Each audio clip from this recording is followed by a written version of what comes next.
It all begins one day when Yuan is working in the fields with an old man. The grandpa offers him some coins in return for his labor, but Yuan says he's doing it for free, although he knows community service could get him into Harvard. This earns him the man's respect because these days, everyone is doing it for likes and comments. In his thoughts, Yuan celebrates the fact that his good deeds are getting him closer to his goal. Ever since the game, Calamity of the Divine Realm, was released, it's been a hit, all thanks to its realism and detailed class system.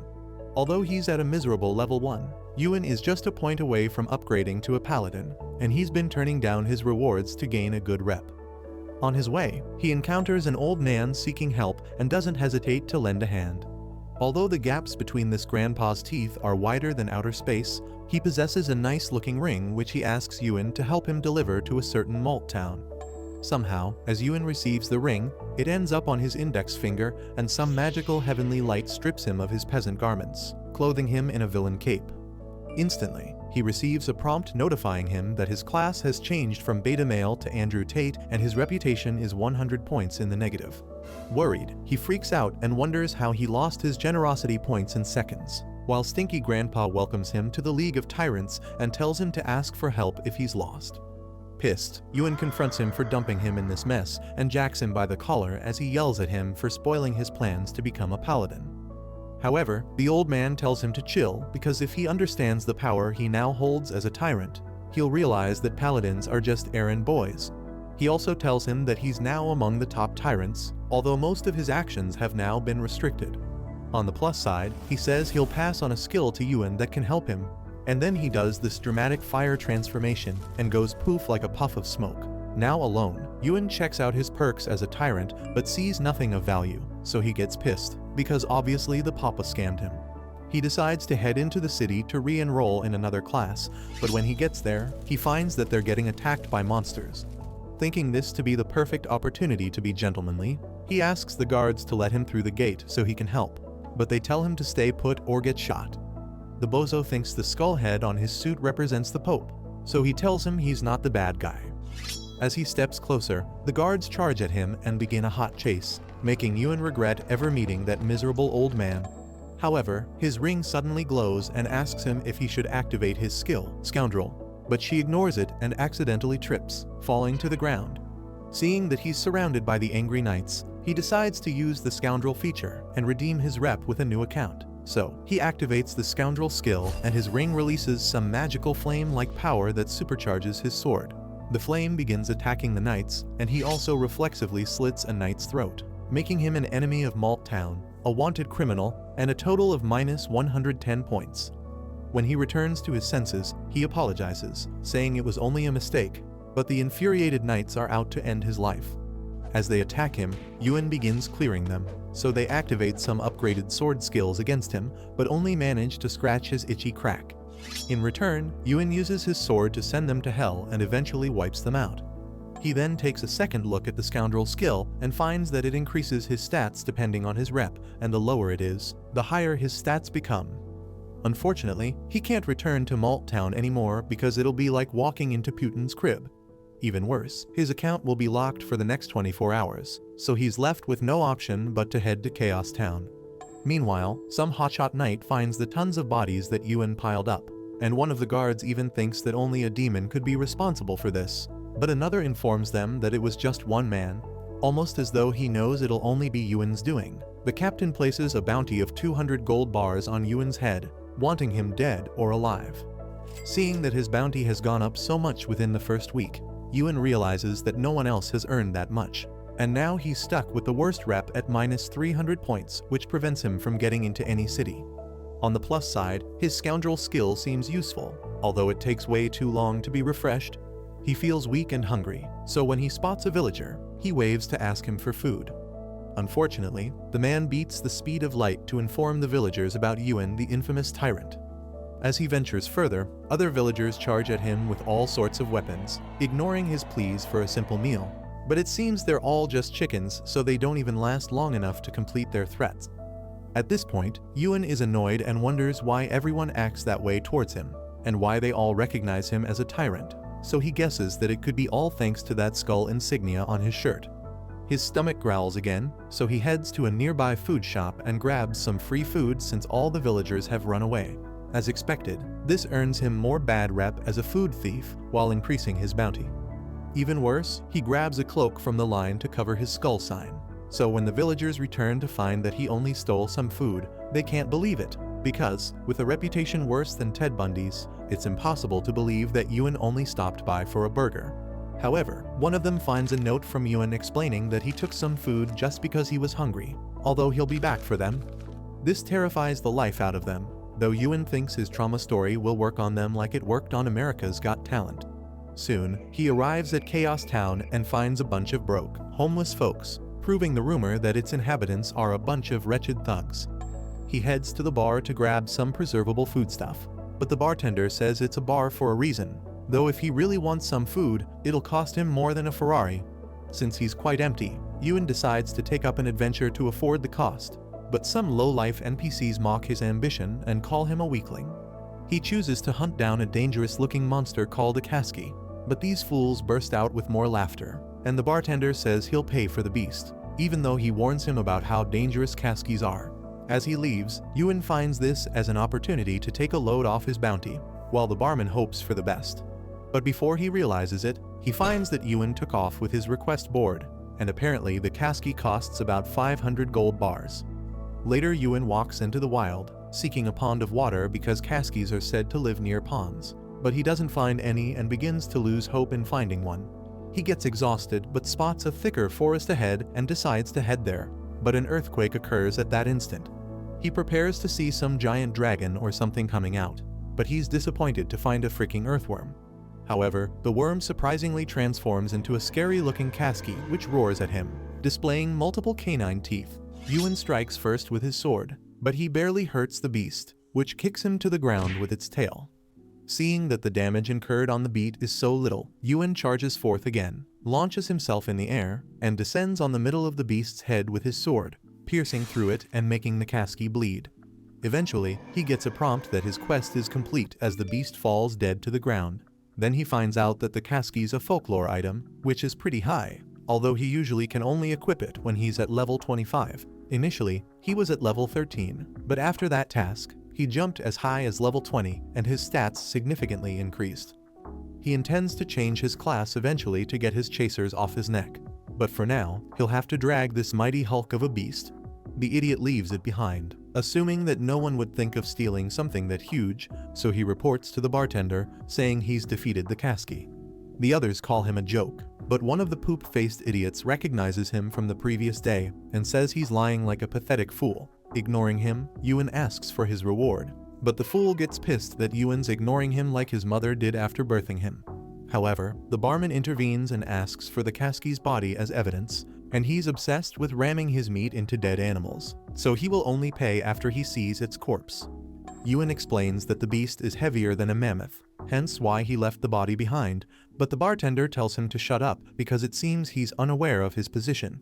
Some dude refers to the barman as Carlos and says it's all over for Ewan, because Carlos isn't even after the truth anymore, and even if there's indeed evidence of a dead Kasky, he's gonna get rid of Ewan and save up on 200 gold bars. Looking unbothered, Ewan watches as Carlos the Unstoppable takes off his glasses to get a good look at the face of a loser, as he prepares to give Ewan a good beating for making a fool out of him.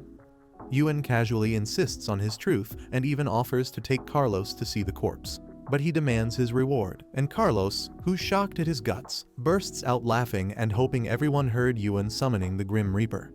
In a flash, he jumps in front of Ewan and throws a Lamatama punch at him, but Ewan calmly evades it, and Carlos thinks he'll get him on the second punch. However, Ewan says he'll teach him a lesson just to get his money from him, but everyone else thinks he's just bluffing and starts hailing Carlos, urging him to fix the brat's runny mouth. The moment Carlos throws the second punch, Ewan stops him and slices his chest superficially, intending to make him rot in a hospital without Medicaid. In pain, Carlos realizes that Ewan isn't the scrawny rat he assumed him to be, while his customers at the bar mock him for losing to a weak twat like Ewan.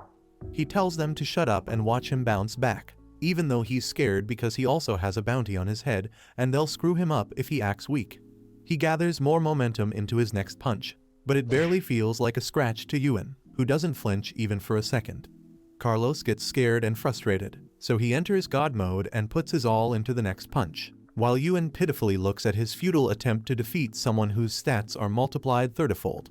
The punch is so destructive that it wrecks almost everyone in the bar, everyone but Yuen. This barely takes 2% of Yuen's health, and Carlos begs Yuen to stay back when he threatens to send him to hell. He doesn't really intend to kill him, so Yuen uses the blunt end of his sword to hit Carlos on the head, taking 90% of his health. However, Yuen doesn't think Carlos will eventually pay him, so he decides to end it all. But Carlos begs like a lowly beta male, after which he sheathes his sword back.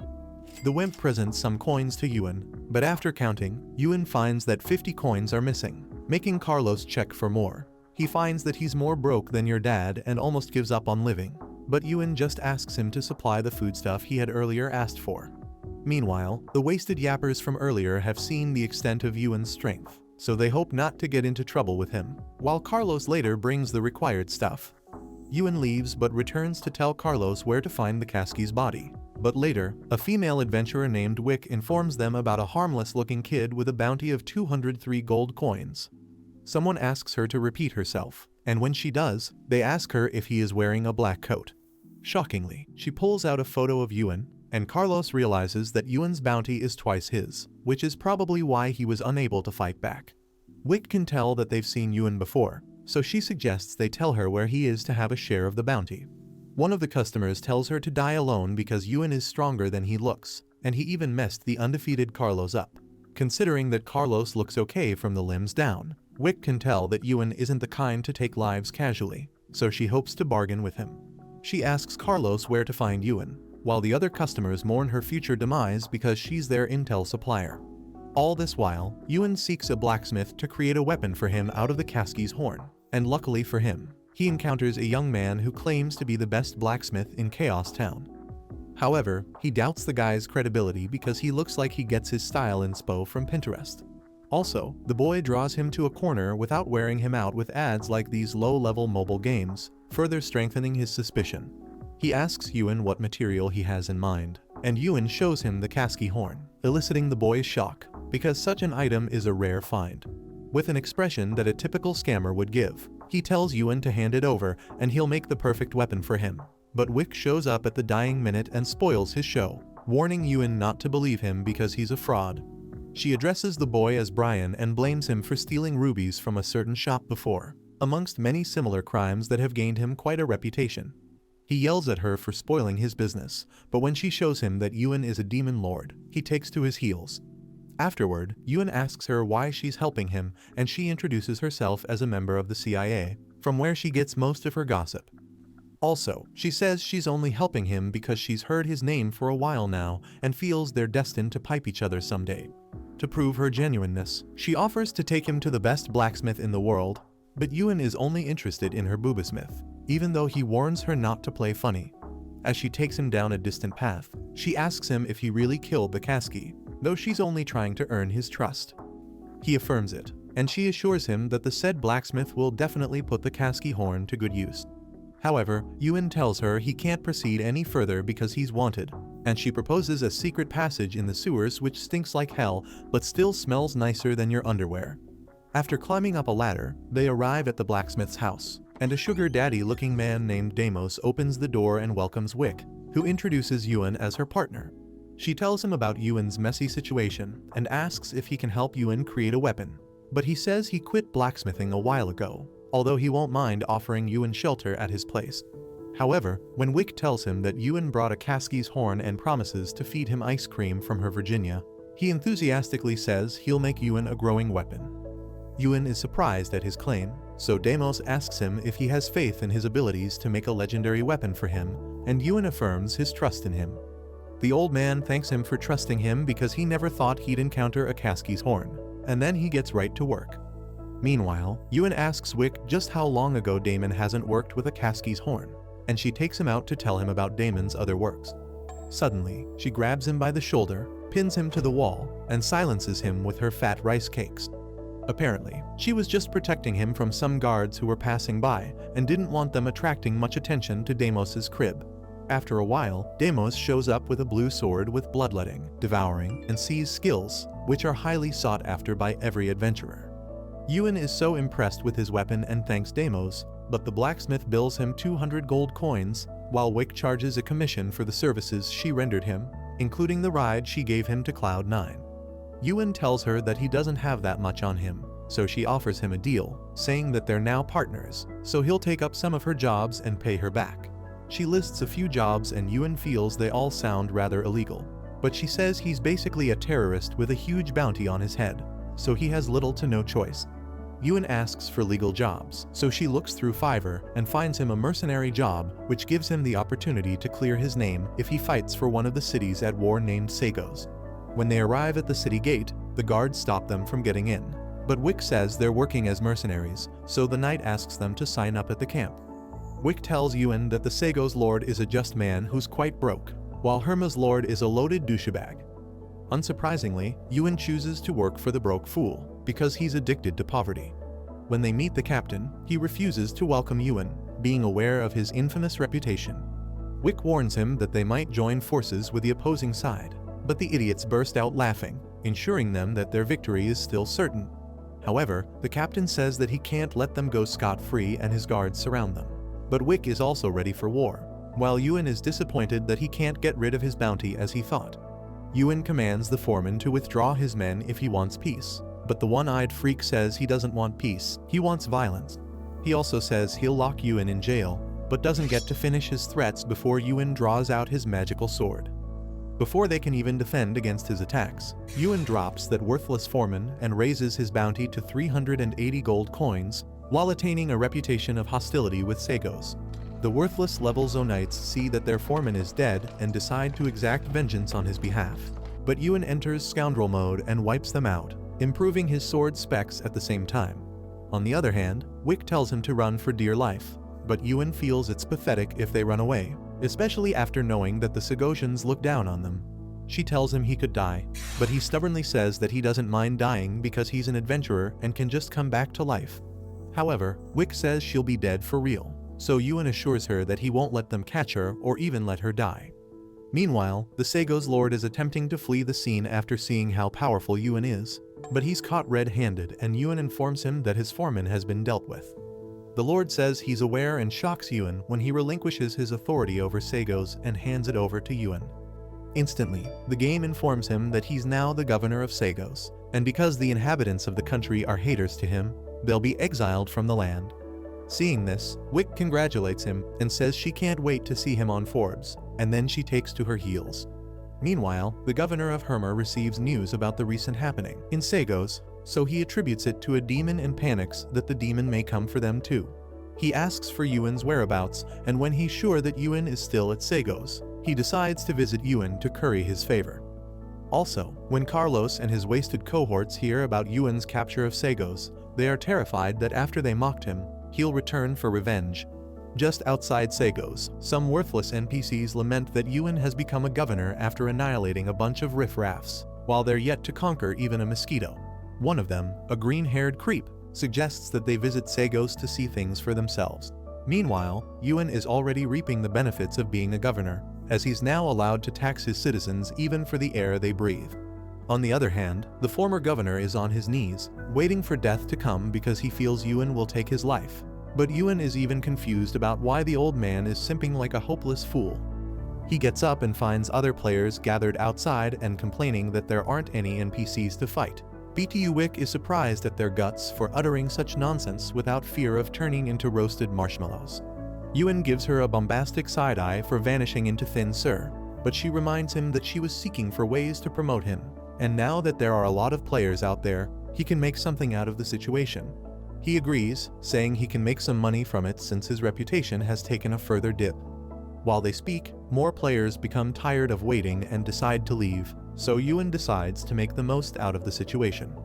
He stretches for a bit and jumps to join the crowd, releasing a dramatic puff of smoke with his dramatic entrance.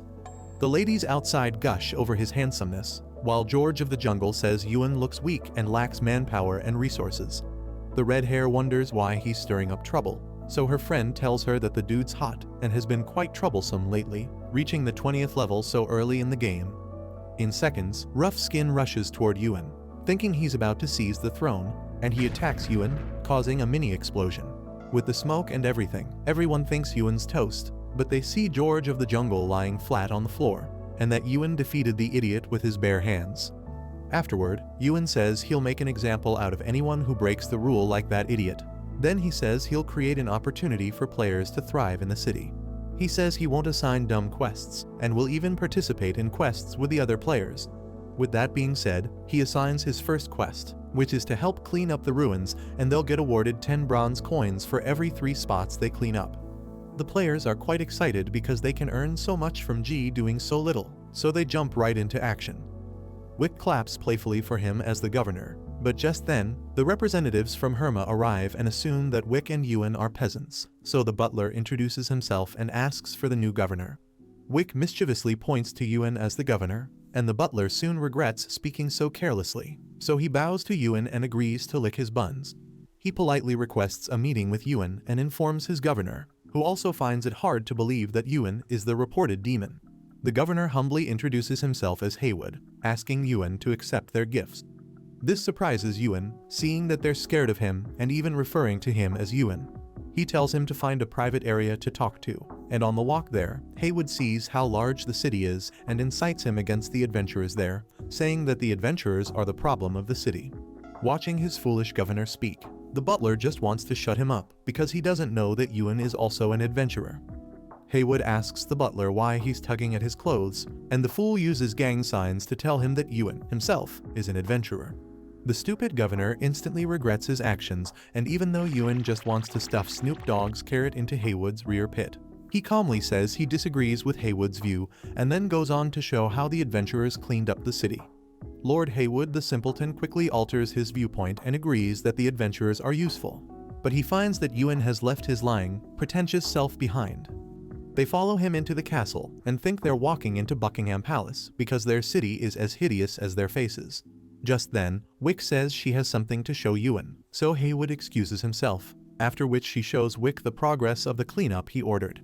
However, she expresses her concerns that he may be better off hiring some of the locals as subordinates to assist in running the city, instead of doing it all alone. He says that they lack the most basic facilities, even though the manpower is available, so he asks Wick to announce that there'll be a massive recruitment of skilled people, from all backgrounds, with savory benefits attached. Wick is concerned that his decision will attract all sorts of people into the town, but he tells her to strengthen her faith in him as the governor. As he threatens to get rid of any potential threats, Wick realizes that although Yuan's a criminal, he's got a sense of justice which makes it easy for her to trust him. She leaves, and Haywood rears his ugly head while commanding his guards to reveal the presents he brought, including precious materials, some weed, and 500 coins. He finds that the items are stat boosters, but Haywood further shows him a gem of fire absorption, which can guard against fire-breathing monsters. As Wick returns from spreading the news, he hands over the treasure chest to her, making Haywood scared that his gifts are too low budget to impress Yuan. He asks Yuan what he thinks about the gifted items, so Yuan tells him he'd have preferred a Lambo, but he eases Haywood's anxiety when he says that he has no intention of invading Herma. Haywood finally heaves a sigh of relief and promises to swallow Yuan's sausage juice for as long as he lives, after which he's sent off to his own town. When Yuan's left alone with Wick, he asks her how much he owes her, but she says she'll need more than just a few miserable PI coins to be happy. The foolish dude says he'll gift her his trust fund in addition, but she becomes worried at how easy it would be for him to get scammed. Surprisingly, Yuan says he'll rely on her to be his partner, but just as she's about to insult the life out of his pathetic self, the building trembles and Yuan receives a notification about a world boss. Together, they run to see what's going on and find a giant, blue fiery demon towering above the city walls. The people are thrown into chaos as it begins destroying their city, and while Yuan and Wick watch these through their Vision Pro, they can tell that the monster's at level 100, although its stats aren't shown. Yuan honestly admits that he's unsure about what to do, and Wick backs him up, suggesting that they begin evacuating adventurers. However, Yuan says to observe a bit longer, and they find that the adventurers don't give a shit and just want to up their stats, because whoever creates the most damage on the beast wins a folklore item. One particular adventurer known as Street Slasher, who's also first place on the leaderboard, is determined to win this folklore item in question, so he delivers a strike to the beast with his sword, but is disappointed when the damage incurred is even smaller than a toothless baby's bite. More adventurers join in to grab the prize reward, but all get destroyed by the fiery behemoth as it turns to Yuan's city afterward. Immediately, Yuan tells Wick to begin the evacuation process while he stays behind to deal with the beast. She meets the terrified adventurers, reassuring them that Yuan will buy them some time, but they all think their governor has lost his mind as he attempts to take on the beast all by himself. Yuan zooms past some adventurers who warn him not to get squashed or lose a level like the other adventurers before him. He meets another group of adventurers who are also competing to inflict the highest damage on the beast, but swoops past the unsuspecting adventurers and stands directly in front of the beast. Even the behemoth is shocked at Yuan's guts, but Yuan uses his sword to strike it, causing it to be angered.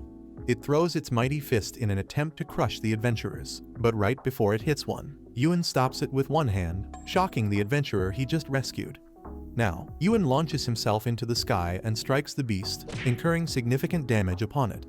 Gaining more confidence after seeing how weak the beast looks, Yuan swings his sword multiple times at the beast and keeps reducing its health in great numbers. At the point where the angry behemoth almost squashes him, Yuan escapes and further decreases the behemoth's life by millions of points, and is confident that he has now inflicted a couple of critical hits on the beast. However, and to his greatest shock, Behemoth goes into a tornado of its magic and levels up to a larger version of itself.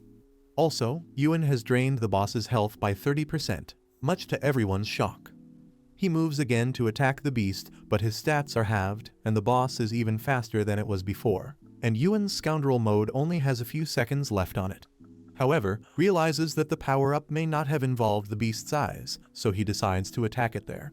This takes a significant amount of points off the beast, so Yuan repeatedly attacks the beast's eyes until he runs down its health percentage.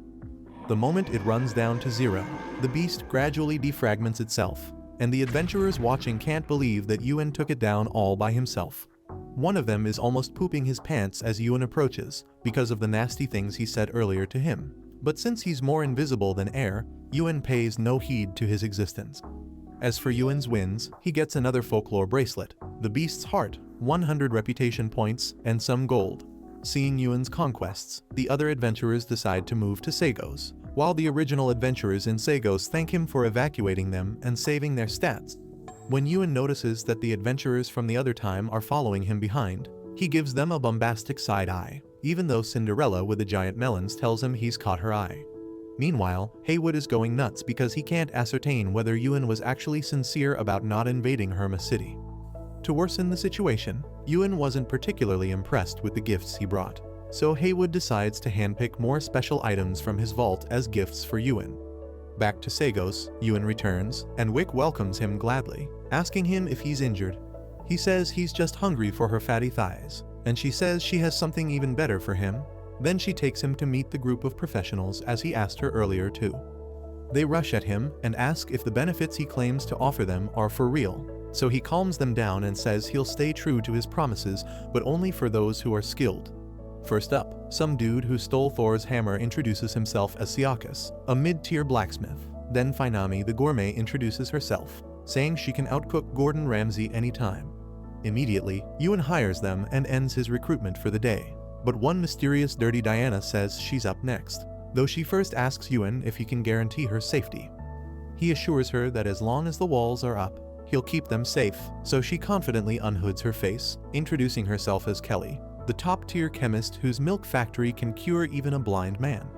Afterward, one dude named Sawyer introduces himself as an auctioneer who can get Yuan better deals than he'll get on eBay. Wicked warns Yuan that the guy may be dubious, but he intends to feed him a fat salary to keep him on his best behavior. That being decided, Yuan hires him too, and when they're done with the recruitment for the day, Wok reminds Yuan that they're yet to start taxing the citizens. He asks how other governors collect taxes, and coincidentally, Haywood rears his ugly head with more gifts for Yuan. He opens a box that reveals an undiscovered black gem. Although Yuan doesn't know why Haywood brought this, he graciously accepts the present and returns to the topic at hand. Wick tells him that taxes usually range from 15–20%, which Yuan finds to be on the high side. When he lifts a golden bar, he insists that he'll make it just 1% once he's transformed the city into a 5-star resort. Later, as the professionals get to work, Kelly terrorizes the townfolks with her OCD and uses a sanitizing potion that can turn a frail idiot into the Rock. Her potions are also so good that a high-ranking adventurer walks in too, much to the surprise of everyone. Jing seeks a powerful potion to complete a series and get to the 40th level. But as she leaves, she catches a whiff of Finami's soft, delicious buns. When she finds that they can also help increase her strength, she buys some of it and heads out to her mission, impressed at how resourceful Sagos is. When she gets there, she slays a handful of beasts and wipes them out, and then she gulps down the potion and proceeds to defeat the boss. Getting in, she meets a half-breed of the Devil and Dracula, and when they begin sparring, she notices that the damage she's incurred on the beast is massive, all thanks to the high-level potions. Afterward, she defeats the beast and receives the Pioneer title. Meanwhile, in Malt Town, some adventurers talk about how she defeated the boss with the aid of those high-level potions, so one of them darts off almost as if he knows where to find them. In the city of Rosin, some adventurers hold a secret meeting, where a half-faced creep talks about how they've been losing their men ever since Yuan became the governor of Sagos, and as a result, their economy has been dwindling. The leader, Sir Carlos, then proposes that they send troops down to Sagos to hunt Yuan down. The others remind him about Yuan's conquests, which signify his strength, but Carlos suggests that they combine their forces to get rid of Yuan.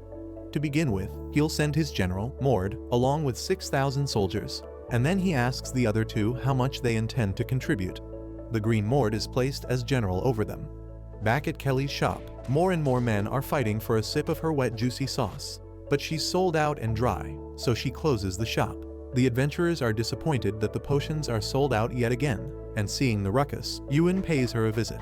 He sees her looking pale and wonders what the matter is, but she sanitizes him until he's white as a ghost.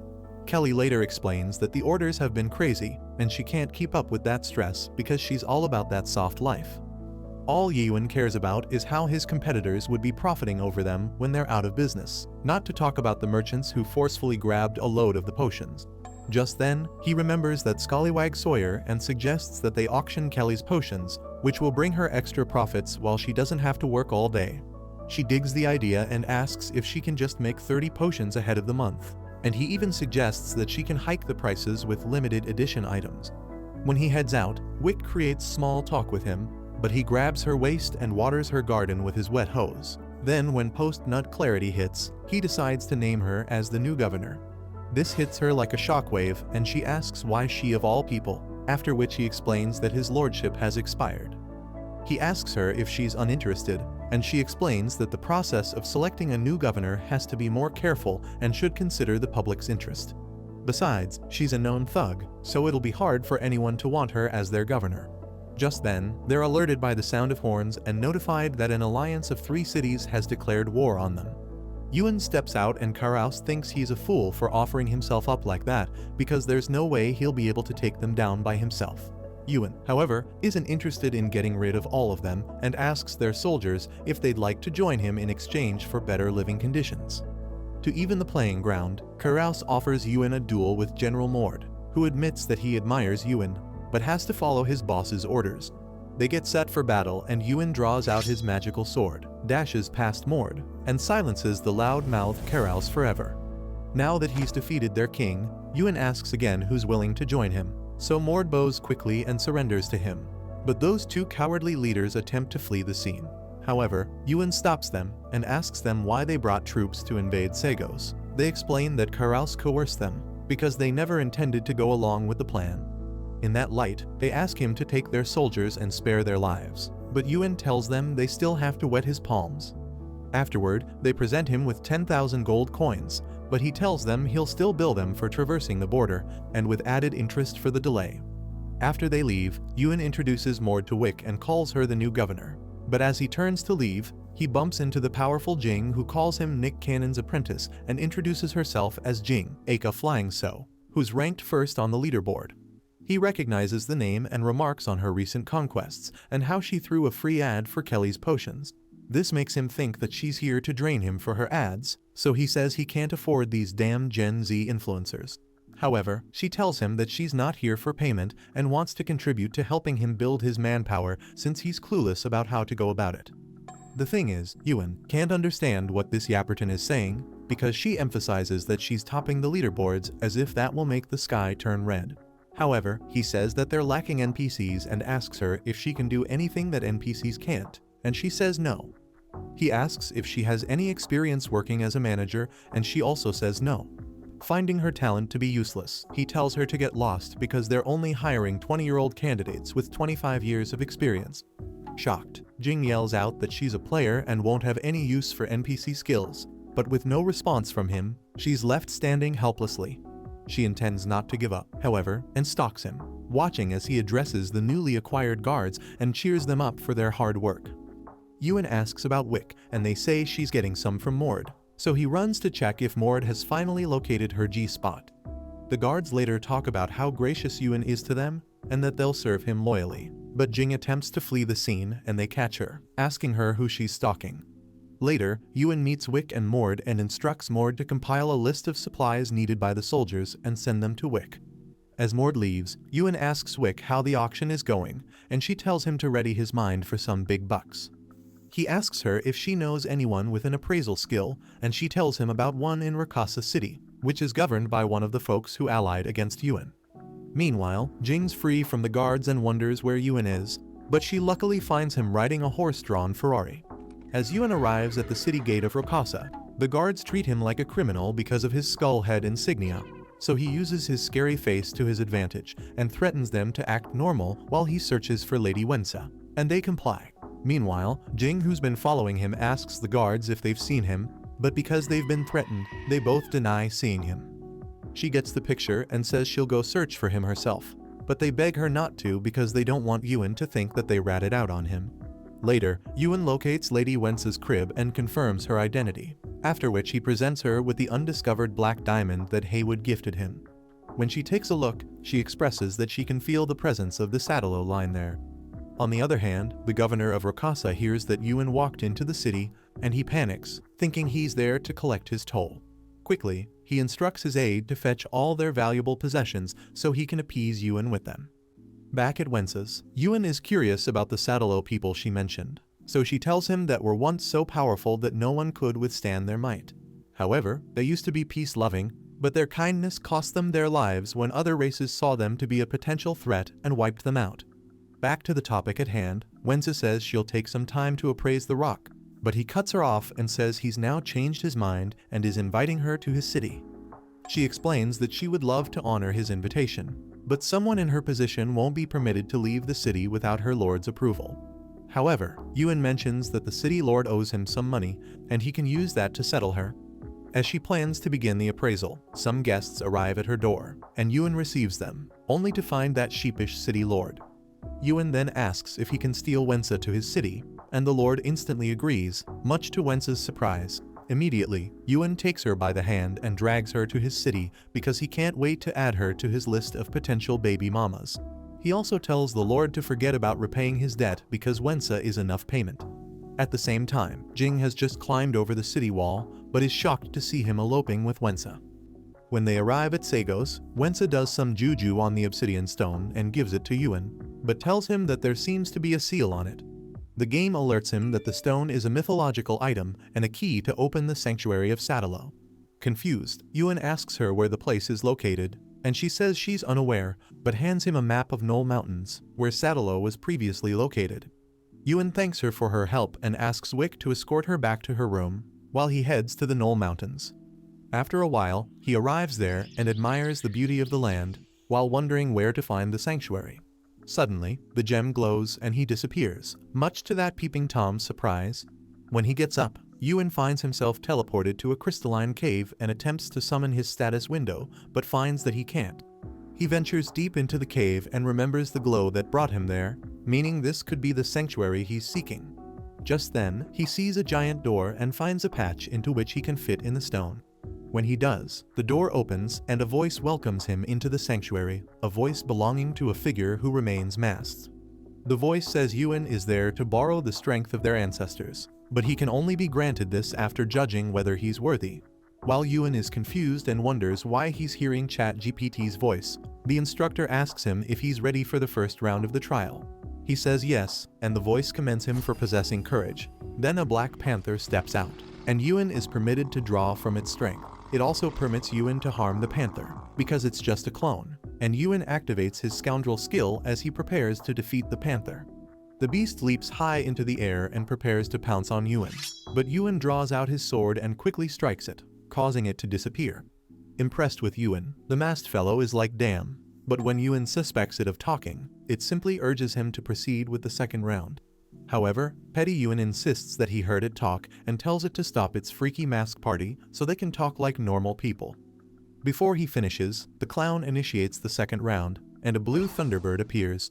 He's again permitted to get rid of the bird in order to borrow its strength. But this bird is an airbender, and Yuan struggles to withstand the air current around him as it spirals him down to the ground. However, he increases the size of his sword and swings it toward the bird, successfully defeating it and making it disappear. However, he finds that his scoundrel mode is almost used up, and if he has a stronger opponent, he'll be done for. He asks the instructor if there are more opponents, but it says that he'll require a massive amount of energy, so he'll need a week to prepare. The dude is disturbed and gives a creepy expression, but he agrees and asks to return home, after which he disappears. The Viking is glad that everything is finally over because Yuan is even stronger than the so-called ancestors, and there's no point in him borrowing their strength. Meanwhile, when Yuan is teleported back, he bumps into Jing and asks her if she is following him. But she denies it and yells at him for vanishing and showing up right away. But Yuan is shocked to hear that he is gone only for a few seconds.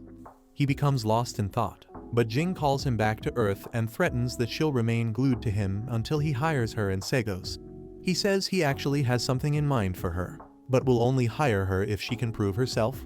But she immediately starts jumping excitedly and doesn't seem to mind whatever test he may have for her. After giving it a thought, Yuan suggests that they team up for a dungeon, and he'll stand by while watching how many floors she can conquer. Without hesitation, she moves to leave, and Yuan reminds her that the tower is quite difficult, but she tells him not to forget that she holds the records for the Tower of Challenges. On the first floor, she defeats those ugly goblins with more drip than you'll ever have, and by the time she gets to the 10th floor, she meets the senior goblins. She also conquers the 20th floor, and when she gets to the 30th floor, she says it's game time. She leaps high onto the shoulders of the king goblin and stabs it in its core, leading it to explode into a million pieces. Watching her, Yuan says he's already assessed her strength and they can head back.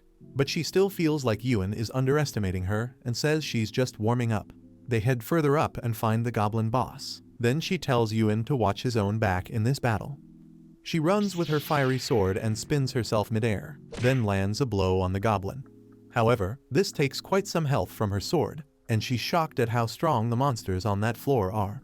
She runs and aims at a mini goblin, but she's attacked by a bandit goblin swinging multiple discs. At some point, she ceases to keep up with the goblin, so she decides not to hold back any longer and activates her boss mode.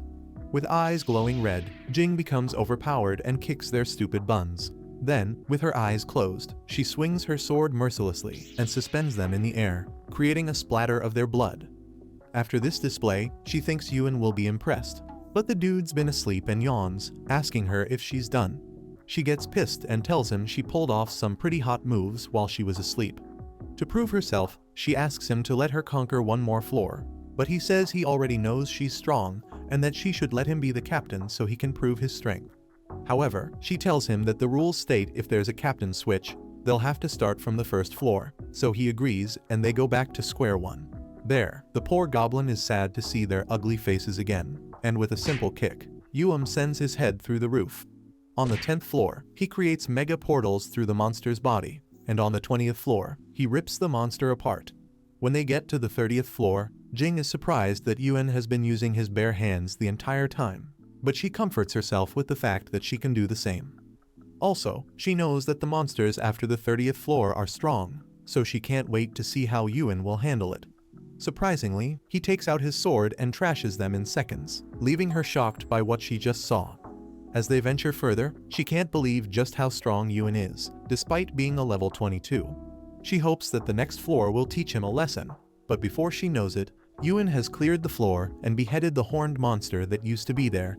This gets her even more enraged because she feels she should be more experienced than him since she's a level 45, but he seems to understand the game better than she does. By the time they got to the 32nd floor, she realized that the game wasn't rigged as she thought, but Yuan was just able to get rid of the monsters in one hit. At this point, she admits that he's stronger than her because he has yet to use even one skill. Next, they meet some shadow panthers and she warns him that the beasts are highly dangerous. However, he remembers the obsidian gem and uses it to tame them, much to Jing's surprise. He hops on one of the panthers and encourages her to hop on the other, even though they know animal rights activists would come for them. They arrive at the 42nd floor where they encounter some thunderbirds like the one he met earlier, so she gives him a much-needed lecture on how the birds fight. However, Yuan tames them too, and now they have the whole zoo in their clique. When they arrive at the 43rd floor, they find some fiery Power Rangers with an obsession for cuddling, so Yuan orders his pets to get rid of them. Together, the beasts rush to the Rangers and devour them with fire, all thanks to the rule that allows tamed animals to fight with their master's skills. Impressed, Jing asks Yuan how he became the city lord who can even tame monsters. He tells her to save her curiosity for pillow talk after he's done drilling her sense out of her. They arrive at the 50th floor and encounter a fiery giant who's also the clone of the Lord of Thunder, Crofts. Yuan insists on fighting the beasts by himself this time around, but the giant calls him a stupid, arrogant mongrel whose ego is larger than his sausage. Annoyed, Crofts casts thunder and lightning upon Yuan, but not even his eyelashes are tinged. Crofts is shocked that his attacks aren't working, so he asks Yuan if he's using a shield, but Yuan says she knows nothing about a shield. Feeling insulted by Yuan's bold claim, Crofts decides to strike with his most powerful move, and Jing says they should retreat. However, Yuan surprisingly shows up behind Crofts and strikes it with his sword, after which the defeated giant asks why his attacks don't work on Yuan. But Yuan says the damage is less than 0.2%, which is still higher than your GPA. Then he moves to finish Crofts for good. However, he starts begging for his life and offers to be one of Yuan's simps, like those pets behind him, but Yuan says he can't guarantee his loyalty. Crofts then promises to give the Thunderstone to Yuan if he helps him find his real body, and after giving it a thought, he agrees to let him be and return to the city. They disappear, and a voice admonishes Crofts for trading with humans in its territory. The voice apparently belongs to Lord Death, who reminds Crofts that he promised to serve him for 100 years in exchange for a reduced sentence in the underworld by 300 years. He then asks if Crofts is ready to pay for breaking his law, and when he says yes, the Death Lord adds him 100 years more to serve in hell, after which he delightfully disappears. Meanwhile, Yuan and Jing are notified of their successful conquest of the 50th floor, so it awards them with a rare quality weapon and boosts Yuan to level 25. As usual, Jing is jealous because she underestimated Yuan's strength, but now she admits that she's willing to call him daddy. When they arrive at the city gates of Sagos, they find a bunch of people outside the city, demanding to see Yuan while Mord tries to shut them up. Yuan seems to know why they're there, so he tells Mord to let them in. When the adventurers see him from afar, they start acting like hypocrites, calling him bestie when he barely knows of their existence. Apparently, these are the famous adventurers of the land, and Yuan makes a comparison between Sagos and Chaos City, which was once home to everyone. He says that Sagos will be the new Chaos City for such famous players who will become the future of their city. However, the ladies ask him if he isn't inviting too much trouble to their land, and he tells them that they've got a formidable security force, so they're good. That being said, he welcomes the players to what he calls the new Chaos City. The adventurers apparently came to respond to Yuan's call for soldiers to guard the city, although they're just interested in that girl's bouncy milk sacks. Early the next morning, Jing follows Yuan to the forest, where level 80 beasts usually hang around. She doesn't understand his reason for calling her, so she asks him to explain. She's uncomfortable and cold, so she suggests that they head back, but Yuan tells her that she can do some adult exercises with him if she really just needs to be warm. He then tells her that level doesn't necessarily equate to strength, so she has nothing to be worried about. Like a lunatic, he takes off and leaves her behind, so she later calls out for him, though her shouts are met with no response. Eventually, it starts raining and a shadow panther appears out of the blue. The panther pounces on her and she thinks she's about to meet her ancestors, but Yuan suddenly calls out to the beast, saying it should spare her because she's a friend. She suddenly bursts out crying and asks why he abandoned her. However, he reminds her that it isn't her first time encountering a panther, and that she never rode one before. He tells her to ride this panther till it creams her cupcake, and when she does, Yuan tells her to use it as her power bike. Afterward, she asks him how they'll bring the rest of the panthers, and he brings out his teleportation gem because he doesn't want the stress of traveling so far. Later, she asks him why he's building his own city when he's yet so strong, and he says that he's an outcast, so no one would accept him and he's better off creating his own shelter. However, Jing says she knows he doesn't need the protection of any city for a long time, and if there are more weirdos like him, the game will lose its fun. She then asks him why he still plays the game, and he basically says that to him, the NPCs are real in another world, and he wants to have more fun with them while sharing it with others. Jing supports his intentions, so when he says they should head back, she promises to stick with him through thick and thin, but he says he only wants her thick rice cakes bobbing on his thin wood. While they ride back, the players are surprised to see them riding panthers, and seeing that there are a lot of adventurers gathered outside. Yuan calls them together and announces that the level 80 panthers will be gifted to whoever joins the adventurers in Sagos City. Immediately, they pledge their allegiance to Yuan and get their rides. But just before he announces the rules of riding the panthers, one coconut head boy runs off with his panther and gets knocked down, almost serving as lunch for the angry panther. He gets up, pukes his guts out, and apologizes for his insubordination, after which Yuan permits him to rejoin the team. After using the boy as an example of the rules, Yuan tells them to feel free to quit and reports to their legion commander, Jing, although his scary face suggests that if they do, they'll almost die.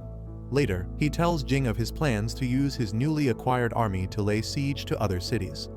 With the soldiers being gathered, Yuan sends them off with their commander, Jing, expressing his confidence in her ability to steer them right. He also can only accompany them if he has no duties to fulfill.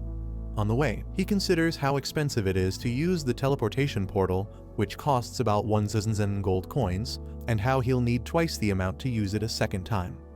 At this point, he knows he's better off buying a private jet, yet he won't give up so he can become a Templar Knight. Just then, Wensa interrupts him and says something about her city lord asking her to make sure Yuan is satisfied with her juice, and she explains that she never knew Yuan had ulterior motives when he invited her.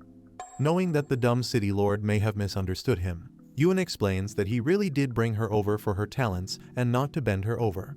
He quickly runs from the blushing maiden and meets Wick on the way. Then he explains the situation concerning Wensa. Afterward, she shows him a leaflet awarding a bounty of 30,000 gold for anyone who can crack the secret of the Dwarven ruins. He immediately hops on the challenge and enters his cart, but he's told that a lady headed his way is coming. He sees an hourglass-figured lady standing outside and wonders why she's just standing there like a statue, but she eventually gets in. Moments later, the cart stops at his destination, and its driver tells him to be careful because no one has returned alive from that quest. However, he bumps into her, and she attacks him with a gun for stalking her. But when she finds that they're headed for the same mission, she agrees to join him at his request. On the way, she shoots at some animals and leaves none breathing, so Yuan hails her for being even stronger than Jing, who claims to be the highest-ranked player. He suggests that they cooperate and divide the spoils evenly. But she gets pissed and says he's not qualified. Then she hops on his neck and slices his neck. But before she finishes, Yuan pushes her away and launches multiple attacks, after which she barely lands on her feet. She fires a perfect headshot, but Yuan remains on his feet and asks her if he's now proven that he's good enough. She yaps a bit about how her attacks don't work on him. Then she finally agrees to collaborate with him. Later, they arrive at the peak of the mountain, but wonder how to open the door in front of them. Later, Yuan finds a hidden switch on the ground and insults the doofus who thought it wise to keep it there. But as soon as the door is open, he hears the lady let out a scream and rushes to check on her. However, he finds himself jumping straight into a pool of water, where he finds the damsel in distress. Later, they find a staircase and Yuan finds another level, though the lady thinks it's another trap. Before long, they find some ancient robot that approaches Yuan at a great speed and pierces right through him. But the lady shoots at the robot and he scolds her because he wants to use it as a bodyguard. Next up, they encounter a wall with flaming lasers, and the girl says they just have to take a detour. But to her greatest shock, Yuan walks through it untouched and says he'll help her get rid of the fire mechanism. She thinks it'll be as easy for her as it was for Yuan, but gets burned and wonders why nothing happened to him. Unknown to her, he's using some fire-dispelling beads from Haywood.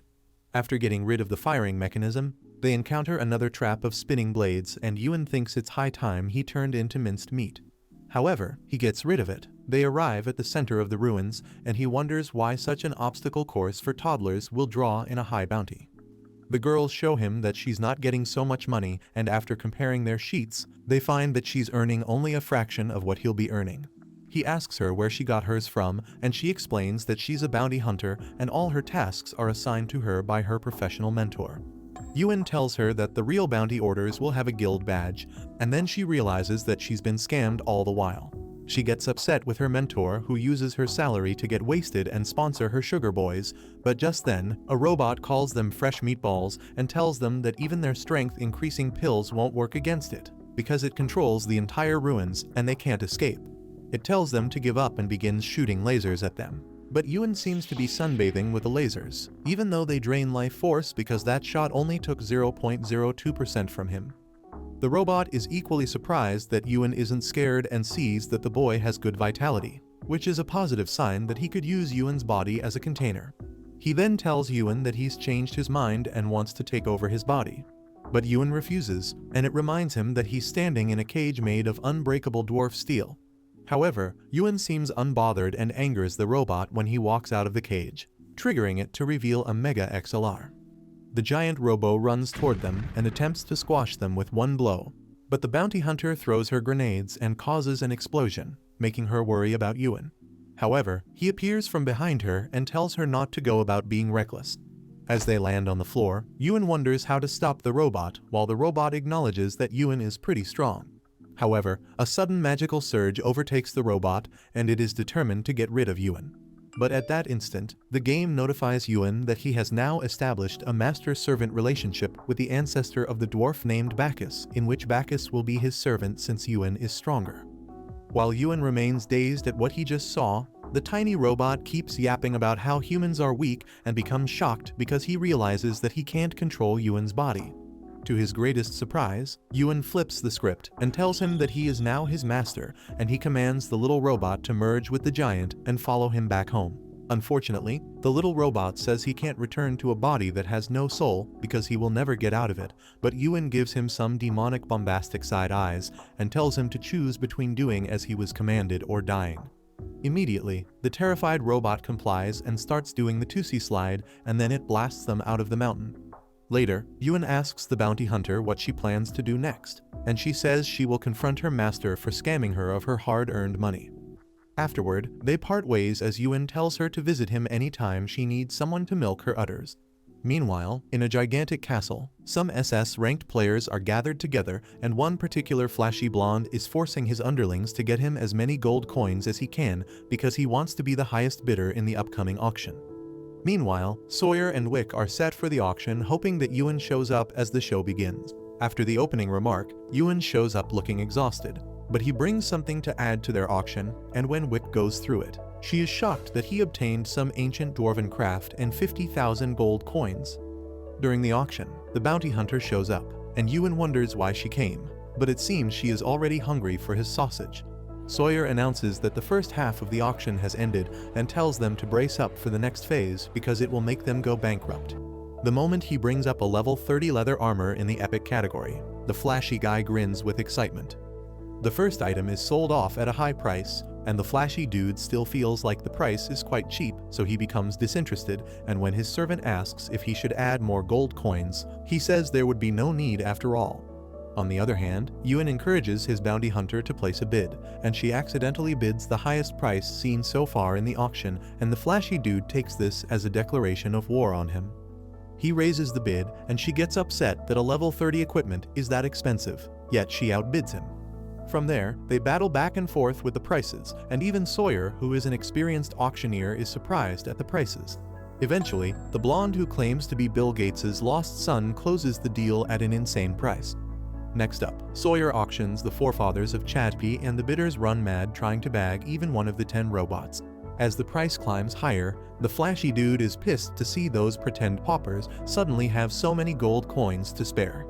As she watches the ruckus, the bounty hunter asks Yuan why did not keep the robots for himself. But he explains that he has captured Bacchus, who knows the ins and outs of Dwarven technology and can make more robots for him.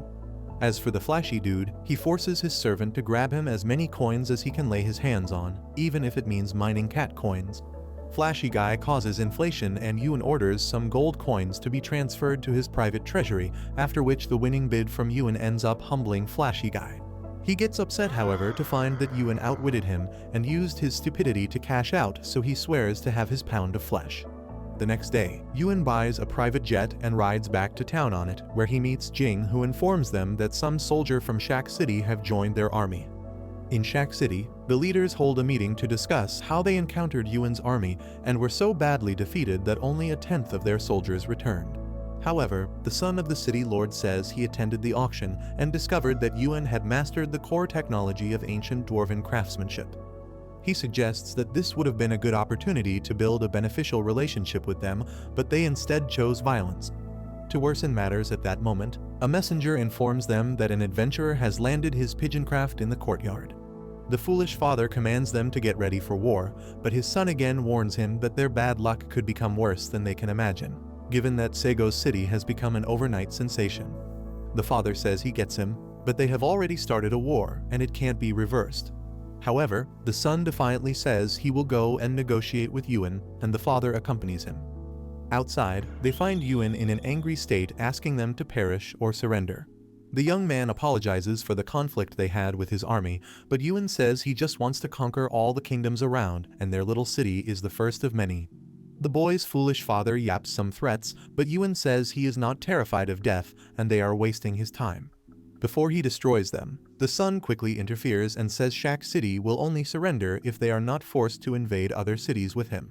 Yuan says that's fine because he only wants them to raise the monthly child support for his baby mama expenditures. They are shocked to hear this and immediately surrender to him. But when Yuan leaves, the boy's dumb father expresses that he has ulterior motives. He says that he will gather intel on Sagos' weaknesses, share them with other city lords, and watch them unite to defeat Yuan. But if Yuan proves to be stronger than everyone, he has no choice but to remain in surrender. Next up, Yuan heads to Rakasha City, where he easily convinces the city lord to surrender to him. The simping lord even offers to build a teleportation array leading from Sagos to his own city. The next day, Yuan is so upbeat and looks like he's been sniffing expired crack for 2 weeks, but later he is joined by the bounty hunter, who is surprised to find that he is the lord of Sagos City, because she's been such a lonely loser. However, Yuan tells her that she will no longer feel lonely because he is inviting her to be the commander of their second legion. She is immediately humbled and accepts his proposal, then he introduces her to Jing and Mord. With everyone gathered, he explains that he called them to discuss his attack plans.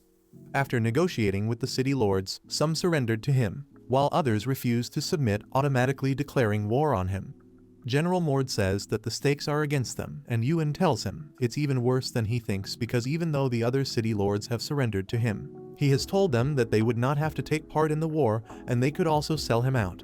To prevent this, Wick offers to guard against information leaks in the city, but Yuan tells her to save her energy because he wants to prove that all their methods are ineffective against his power and peace is never an option for him.